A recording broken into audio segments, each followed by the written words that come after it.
Welcome to Forage Drops. This is Lilian Silva. I'm the Forage specialist for Clemson Universe, and today I'll be talking about interpreting the Forage's analysis report that we receive after we send some material for analysis in the lab.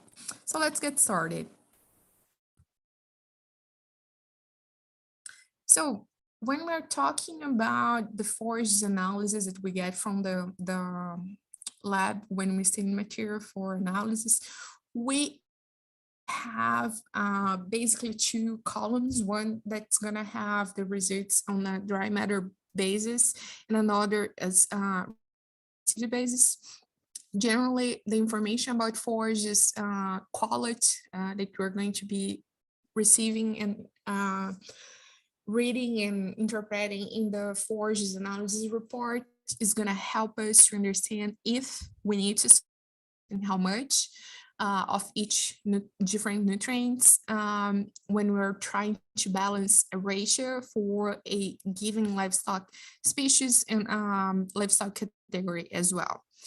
And we will have to understand what those parameters mean so we can really make sure that we're going to be properly adjusting that ratio and the supplementation that we're going to be giving to the animals. So some of the general parameters, and I know this is a lot of information, so you really need to understand just the basic concepts that we're going to have here. So if you have, if we're going to be looking at hay samples, we need to understand that we're going to be looking at the different dry matter percentage for that material versus a silage or a baleage material, just because we are going to be baling those materials in different periods of time, as well as if we were to go now and collect a forage sample on a pasture that is being managed under grazing, there will be different dry matter as well. Than the hay sample, for example. And we need to understand what dry matter represents, just because we're going to be basing how much the animal eats per day or per period on a dry matter basis. So this is gonna be the information that we need to, including our calculations to adjust how much they need of each the supplements or the forages as well, to balance their needs. Then we come to crude protein, and we will have different requirements for different animal species and categories.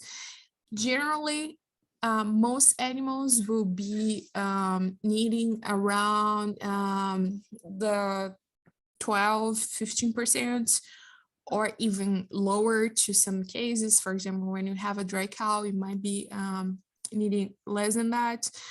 But then you can also have animals that will be requiring that 15–18% of crude protein on a daily basis, because they are growing, lactating, or some other higher needs that they may have.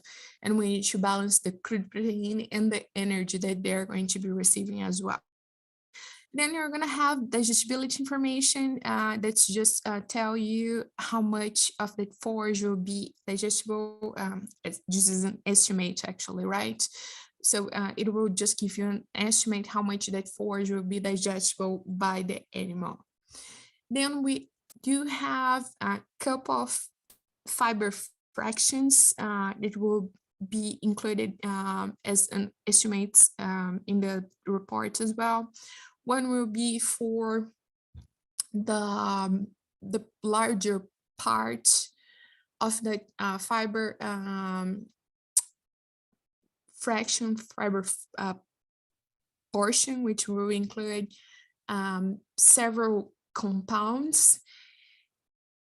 This is the NGF, and will give us an idea of the intake of the animals for that given type of forage or feed.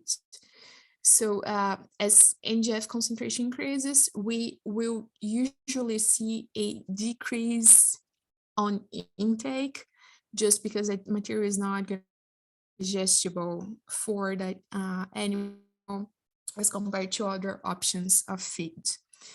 Then for hay, it's really common to address the TDN and the RFQ information values on the forage analysis, especially the RFQ, just because we can compare different forages, different type of hay samples across each other based on this general value. And in general, we will be able to categorize them as per sort of like per quality to some extent, based on the range that they are going to fall into.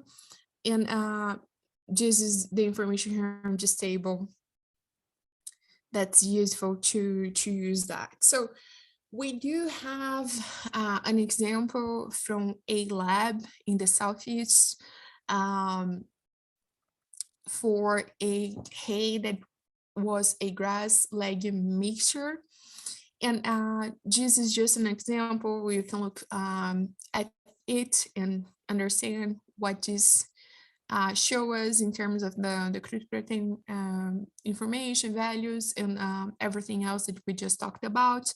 And also, as you can see, we are going to have the energy values here and some other information as well, including the TDN on this corner here, and then the RFQ on top here, as I mentioned before. This is really general, and I understand a lot of information. If you have any questions, please feel free to reach out to this email on the screen, and we can also think about deeper this concept through other resources. I will be glad to share those resources with you. And if you'd like, please check the Facebook and YouTube channels for the Forage Drops program.